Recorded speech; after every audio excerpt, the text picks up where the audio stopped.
Pronto, bacana, bem-vindos, bem-vindas. Ora, G7 por 1, processo penal, prova Delta, Goiás. Uma grande responsabilidade, o direito processual penal vem sendo movimentado drasticamente. Alterações normativas, inovações jurisprudenciais e realmente impactos significativos na minha disciplina. Aqui, nas nossas apostas para a prova de delegado de Goiás, eu vou trazer algumas temáticas que eu reputo essenciais, algumas que eu posso precisar que vão ser exploradas, até porque realmente é um ano paradigmático, e vou utilizar alguns slides para trazer um impacto visual, para que você possa assimilar os conteúdos. Naturalmente, os slides vão ser disponibilizados e também facilitam aquela revisão meteórica, aquela revisão mais sintética naquilo que a gente espera, principalmente para a prova objetiva. Agora, claro que alguns temas daqui, pode ter certeza, vão resvalar na dissertativa. Tudo bem? Então, vou movimentar a aula e desenvolver a matéria, mas não vou ficar algemado aos slides. Eles serão uma referência das minhas apostas, mas vamos utilizar o tempo da maneira mais expressiva possível, exatamente para que a gente tenha uma aula bastante rica. Tudo bem? Bacana? Combinado? Então vamos adiante. Eu vou começar jogando os slides aqui para a gente e dentro do G7 por 1, no direito processual penal, a minha primeira aposta envolverá a busca pessoal. Ora, a revista pessoal é interessante. Na exegese do Código de Processo Penal, como regra, também demandará deliberação judicial, mandado. O artigo 244 do CPP aponta que a regra é a existência de mandado, para que se promova a revista pessoal. Ora, não só diretamente no corpo do sujeito, nas vestes, mas também na sua esfera imediata de domínio. Todavia, presta bem atenção, a presença do mandado, de maneira excepcional, é dispensada. E essa excepcionalidade acabou impactando um precedente do STJ, que tem como referência o ministro Rogério Schietti, que é bastante vanguardista, e o Schietti averba nesse precedente que a dispensa do mandado é realmente excepcional. E ele mostra que uma revista pessoal sem justa causa, ela vai levar à caracterização de excesso e, por consequência, à ilicitude do ato. Mesmo que, por acaso, por sorte, por eventualidade, se descubra alguma coisa. Então, tal qual aconteceu outrora, para justificar a invasão domiciliar, diante de um suposto crime permanente, que o Supremo e o STJ hoje consensuam que a invasão da casa exige justa causa, ou seja, é necessário uma prévia desconfiança de que dentro daquela residência esteja acontecendo alguma infração para justificar a invasão. Quanto à revista pessoal, o STJ agora traz luz para esse caminho e aponta que a justa causa para dispensabilidade do mandado, ela é essencial. E sem a justa causa, mesmo que se descubra alguma coisa nas vestes do sujeito, a medida será taxada de ilegal. Então, olhe como isso é impactante. Veja o que o STJ fez com a gente, exatamente porque essa é uma grande aposta. Ora, o fato de terem sido encontrados objetos ilícitos, independentemente da quantidade, após a revista, não convalida a ilegalidade prévia, pois é necessário que o elemento fundada suspeita de posse de corpo de delito seja aferido com base no que se tinha antes da diligência. Esse é o ponto-chave, e a matéria tem como referência normativa eu vou colocar aqui ao lado o artigo 244 do Código de Processo Penal. Então, em última análise, é como se eu apontasse para vocês da seguinte maneira, até quebrando um pouco o protocolo, para que eu aponte o nosso vadimeco.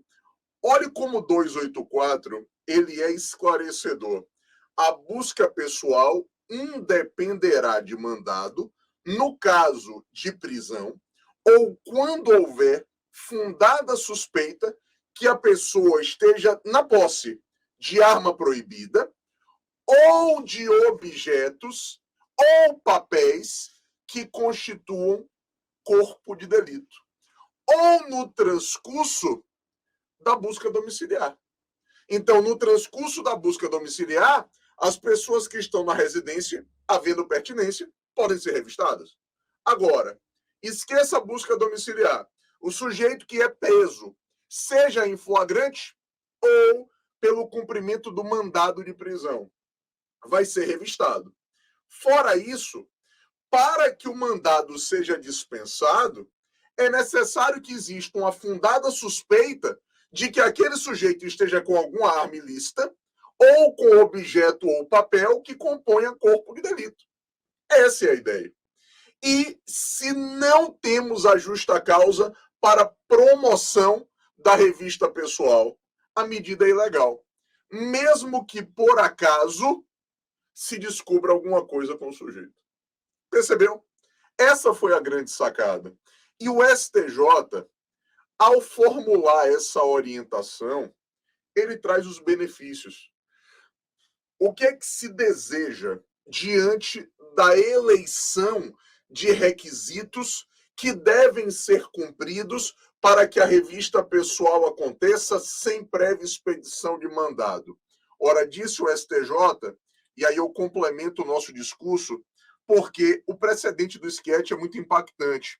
O que é que se deseja? Ele aponta, temos 3 razões principais para que se exijam elementos sólidos, objetivos e concretos para a realização de busca pessoal, vulgarmente conhecida como dura, geral, revista, enquadro ou baculejo. E aí ele aponta, evitar o uso excessivo desse expediente, garantir a sindicabilidade da abordagem, ou seja, garantir que os excessos possam ser levados ao judiciário e evitar a repetição, ainda que nem sempre consciente, de práticas que reproduzem preconceitos estruturais.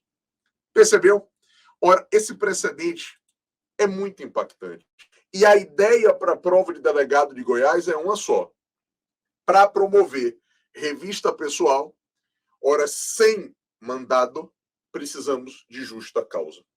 Precisamos de fundada suspeita, à luz do artigo 244 do Código de Processo Penal, que o sujeito esteja com alguma arma proibida ou com objetos ou papéis que componham corpo de delito.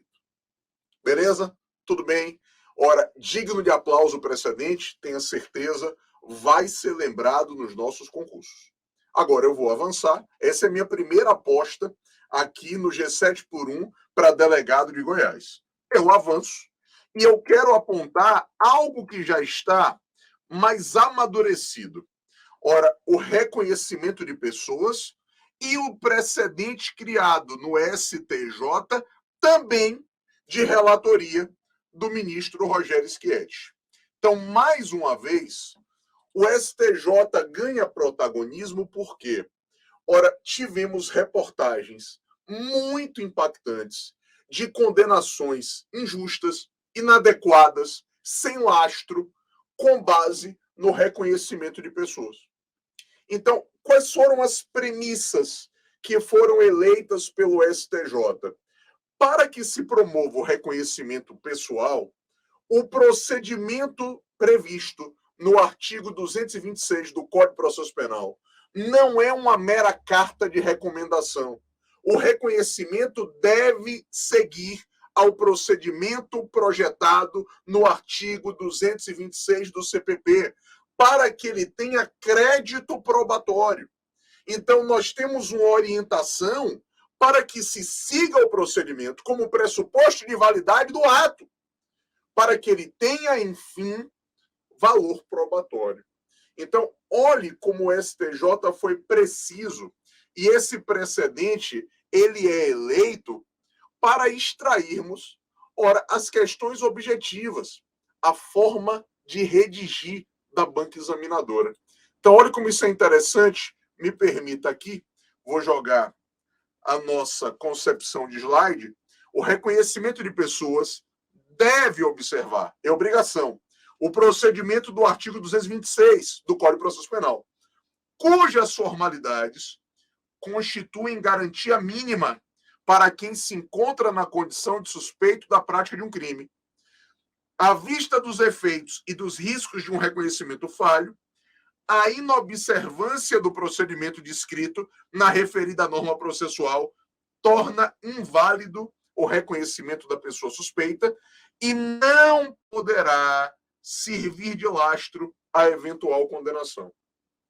Aí vem o item 3. O magistrado pode realizar em juízo o ato de reconhecimento formal, desde que observado o devido procedimento probatório, bem como pode ele se convencer da autoria delitiva a partir do exame de outras provas.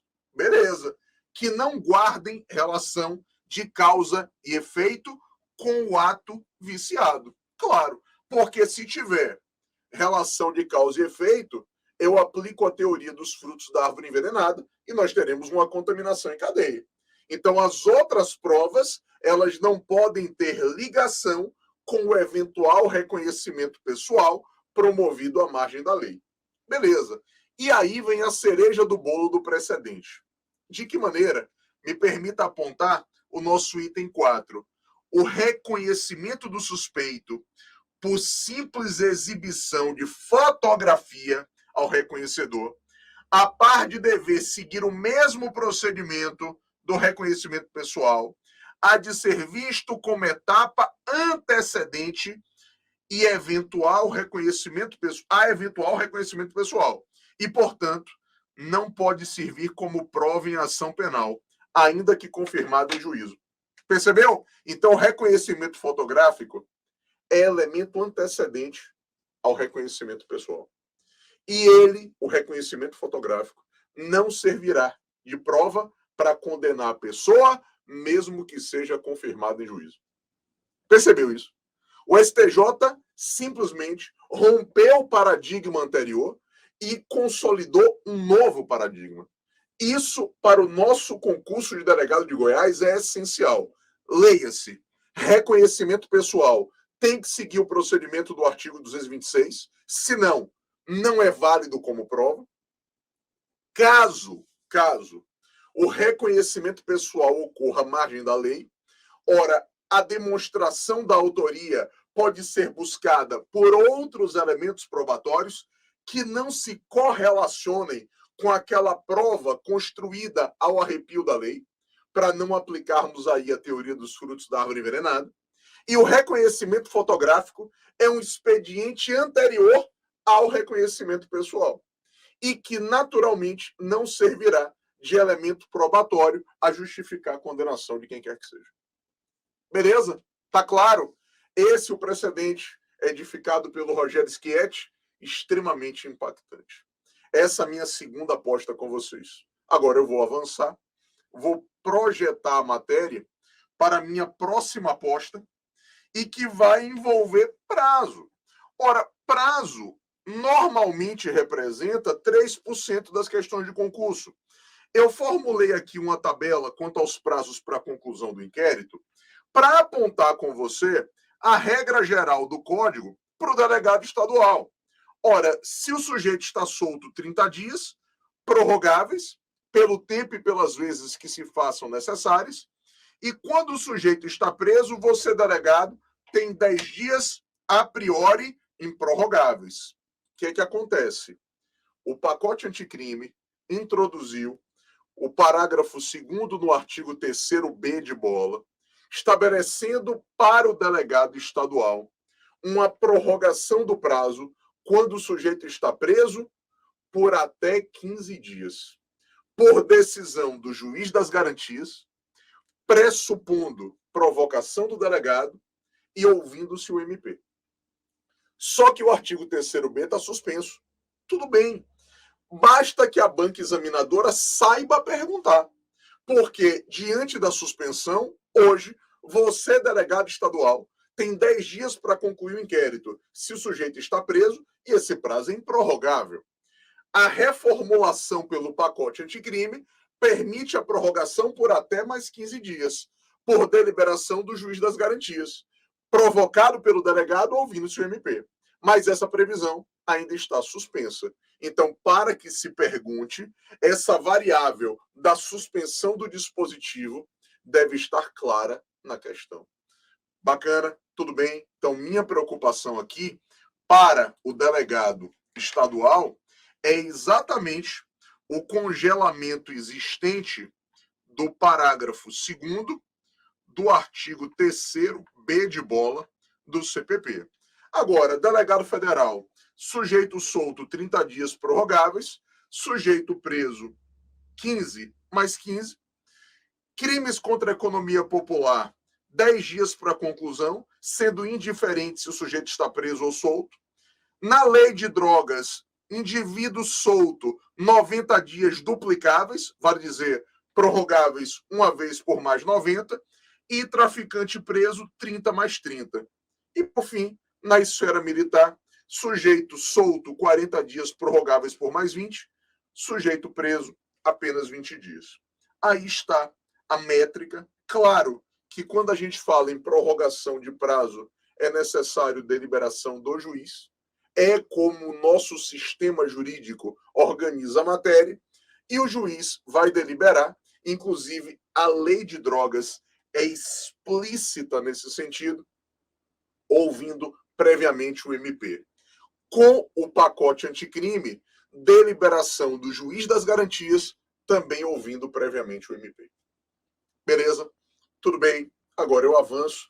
Questão de prazo é sempre pragmática, mas eu quero sinalizar porque ela cai e muita gente boa ainda perde questão à toa nesse sentido. Eu avanço na minha próxima aposta e eu quero aqui destacar para você um dos assuntos que eu posso garantir que vai ser explorado. O contexto da prisão preventiva, ele sofreu um significativo influxo do pacote anticrime. Mas quanto à prisão preventiva, o que me chama a atenção substancialmente continua sendo a provocação sobre prazo. Só preste atenção. A prisão preventiva segue sem prazo máximo de duração. A lei não estabelece um prazo máximo de duração da prisão preventiva. Todavia, o pacote anticrime introduziu o parágrafo único no artigo 316, constituindo a chamada noventena. Vale dizer, para que a prisão preventiva persista no tempo, a cada 90 dias, o magistrado estará obrigado a remotivar a sua decisão. E aí, o próprio parágrafo único do artigo 316 afirma que, se o juiz não remotivar, a prisão será considerada ilegal. E uma prisão ilegal deve ser relaxada. Tudo bem. Só que essa matéria foi levada ao Supremo Tribunal Federal. O Supremo Tribunal Federal primeiro se manifestou num caso pontual impactante, envolvendo o traficante rotulado de André do Rap, e, na sequência, o Supremo julgou 2 ADIs. E o Supremo constituiu a interpretação para o artigo 316. É o que eu trago como aposta. Sabe por quê? De acordo com o Supremo, se o juiz perder o prazo para remotivar, a prisão não será considerada imediatamente como prisão ilegal. Vale dizer, mesmo que a defesa impetre habeas corpus e o habeas corpus seja acolhido, o magistrado terá a oportunidade de se manifestar a destempo. Além disso, o Supremo Tribunal Federal consignou que a obrigação de remotivar persiste até o exaurimento da instrução. o que pode ocorrer em grau de recurso perante o TJ ou perante o TRF. Ou seja, quando a demanda penal sobe ao STJ via recurso especial ou ao Supremo via recurso extraordinário, os tribunais superiores não estarão obrigados a remotivar a prisão preventiva. Então, o exaurimento da obrigação acontece em segundo grau de jurisdição. Mas é importante consignar o seguinte: quando a autoridade goza de foro por prerrogativa, ela pode ser processada originalmente perante o STJ ou perante o Supremo. E aí, nesse caso, os tribunais superiores estarão obrigados, se existir prisão preventiva, a remotivar a prisão. Percebeu? Isso é muito impactante. Agora, no 316 como um todo, o que eu posso lhes dizer? A prisão preventiva segue a cláusula rebus sic stantibus. Uma vez decretada, ela persiste enquanto presentes os seus requisitos legais. Se eles desaparecerem, a prisão será revogada, e se eles reaparecerem, a prisão pode ser redecretada. E o caput do artigo 316 autoriza que o juiz, preste atenção agora, revogue a prisão preventiva de ofício, e ele também está autorizado a redecretar de ofício. Você percebeu como isso é importante? Juiz não pode decretar prisão preventiva de ofício. Não pode. Essa a exegese do 311 do CPP. Agora, se o juiz foi provocado, decretou a preventiva, e depois revogou a preventiva, se os fundamentos reaparecerem, pelo artigo 316, ele pode redecretar de ofício. Tá claro isso? E perceba o seguinte: quando a gente falar de conversão do flagrante em preventiva, tanto o Supremo quanto o STJ afirmam que a conversão do flagrante em preventiva não pode acontecer de ofício. Todavia, diz o STJ, se o juiz converteu de ofício e foi provocado na sequência pelo promotor ou pelo delegado, o vício estará convalidado. Coisas do Brasil. Esse precedente, eu particularmente não consigo esconder a minha antipatia para com ele. Por quê? Ora, converteu de ofício, violou o sistema acusatório. Agora, dizer que o juiz converte de ofício e, se for provocado depois da conversão de ofício, o vício convalidou, ora, é negar o próprio sistema. A gente fica aqui enxugando gelo. Mas, como que me interessa a sua prova de delegado de Goiás, se esse precedente for cobrado, e é uma questão impactante, obviamente, você vai enfrentá-la com altivez. Tudo bem? Agora, olhando para o artigo 316, me permita sintetizar no nosso slide o entendimento do Supremo. Ora, de que maneira? Veja, as ADIs 6581 e 6582. O transcurso do prazo previsto no parágrafo único do artigo 316 do CPP não acarreta automaticamente a revogação da prisão preventiva e, consequentemente, a concessão de liberdade provisória. Até o precedente do Supremo, com todas as vênias, é mal escrito. Porque se o juiz perdeu o prazo, a prisão é considerada ilegal. E prisão ilegal deve ser relaxada. Aí o Supremo dá uma amenizada no diálogo para dizer, olha, perdeu o prazo, não haverá revogação automática, nem concessão de liberdade provisória. Percebeu? Então, esse é o entendimento do Supremo. Vale dizer, a perda da noventena não leva à imediata libertação da pessoa, porque o juiz terá a oportunidade de se manifestar mesmo fora do prazo. Tá claro?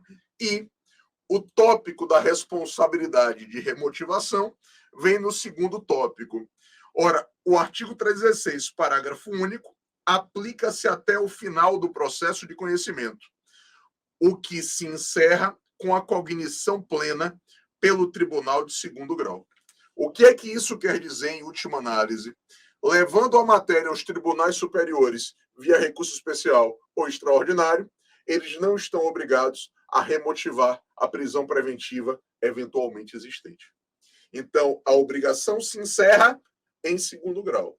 Salvo aqui um ponto, quando eu tenho ação originária nos tribunais superiores. Aí, se existir prisão preventiva, eles estarão obrigados a cumprir a noventena.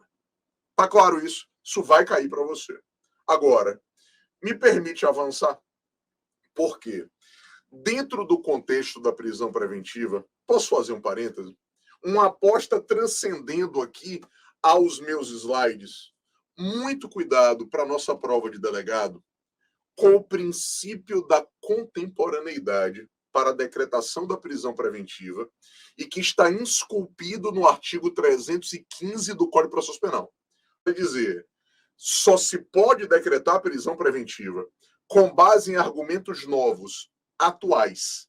Não se pode decretar prisão preventiva com base em um argumento passado e exaurido. Isso não é tolerável, porque neste caso a prisão estaria desconectada da sua permissividade. Tudo bem? Esse é um ponto importante e que eu faço questão de destacar, porque o princípio da contemporaneidade vem orientando as nossas questões de concurso. E você vai perceber que essa premissa, instituída no artigo 315 para a prisão preventiva, acabará por impactar a nossa interpretação para a prisão temporária, que eu aposto todas as minhas fichas que vai ser cobrada. Beleza? Então, para a prisão preventiva, a minha aposta envolve o artigo 316. E eu quero destacar a prisão temporária de antemão afirmando: esse vai ser o tópico mais importante para a nossa prova. As ADIs 4109 e 3360. Por quê? Ora, o Supremo Tribunal Federal, ele repactuou os requisitos para a decretação da prisão temporária. O Supremo Tribunal Federal, julgando as duas ADIs, ele revisitou a estruturação do artigo 1º da Lei 7960.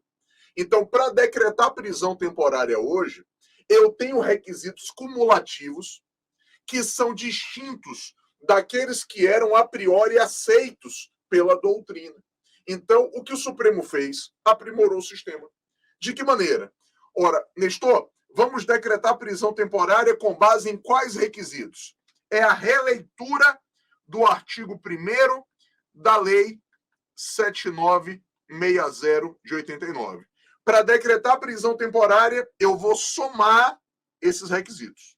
Então, primeiro, só pode decretar se for imprescindível para as investigações do inquérito policial. Olha a carga axiológica dessa expressão, imprescindibilidade para a investigação. E o Supremo aproveitou e disse o seguinte: imprescindibilidade para o inquérito não se confunde com uma prisão para averiguação, não se confunde com uma prisão que viola o meu direito de não me autoincriminar e não se confunde com o simples fato da pessoa não ter residência fixa. Então, o Supremo consagra a imprescindibilidade para a investigação, que pressupõe elementos concretos e não meramente abstratos. Mas, mais do que isso, o Supremo já diz o que não se caracteriza nesse elemento. Vale dizer, uma prisão para mera averiguação, que é abuso de autoridade, inclusive, uma prisão que viole o meu direito de não me autoincriminar, porque, inclusive, na Lava Jato, pessoas eram presas temporariamente apenas com o objetivo de que fossem trazidas já presas para oitiva no inquérito. Não pode. E também não se confunde com o simples fato da pessoa não ter residência fixa, o que vem previsto no inciso 2 do artigo 1º da Lei de Prisão Temporária e que o Supremo acabou de consignar que é inconstitucional. Beleza? Agora, além disso, para decretar temporária, precisaremos de quê? De fundadas razões de autoria ou participação do sujeito em um dos crimes graves indicados no inciso 3 do artigo 1º da Lei 7960. E disse o Supremo, não admitindo analogia ou interpretação extensiva. Então, o Supremo aponta que os crimes que comportam temporária estão exaustivamente previstos na lei, não se tolerando interpretação extensiva ou analogia. Além disso, olha o que fez o Supremo. Para decretar prisão temporária, é necessário que ela esteja amparada em fatos novos ou contemporâneos. Vale dizer, o princípio da contemporaneidade, que também orienta a nossa prisão preventiva, é aplicado para a prisão temporária. Ou seja, o Supremo atualizou a prisão temporária em conformidade com elementos exigidos para a prisão preventiva dentro do Código de Processo Penal. O que mais, Nestor? Olha o que fez o Supremo Tribunal Federal. Para decretar prisão temporária, ela é necessária a gravidade concreta do crime, as circunstâncias do fato e as condições pessoais do sujeito. Ou seja, a gente leva em consideração o que eu chamo de GCC. Gravidade concreta e não abstrata, não é a mera quantidade de pena máxima, é a gravidade concreta, como o delito aconteceu, as circunstâncias do fato e as condições pessoais do sujeito. E, além disso, só vai decretar prisão temporária se não forem suficientes as medidas cautelares diversas da prisão. Ou seja, a prisão temporária, tal qual a preventiva, é também vista como última ratio. Esses requisitos são cumulativos. E eu tenho certeza, convicção plena, que eles vão ser explorados na nossa prova de delegado de Goiás. Tudo bem até aqui? Respira, só blocar a aula e a gente já volta com as minhas apostas complementares. Beleza? Até daqui a pouco.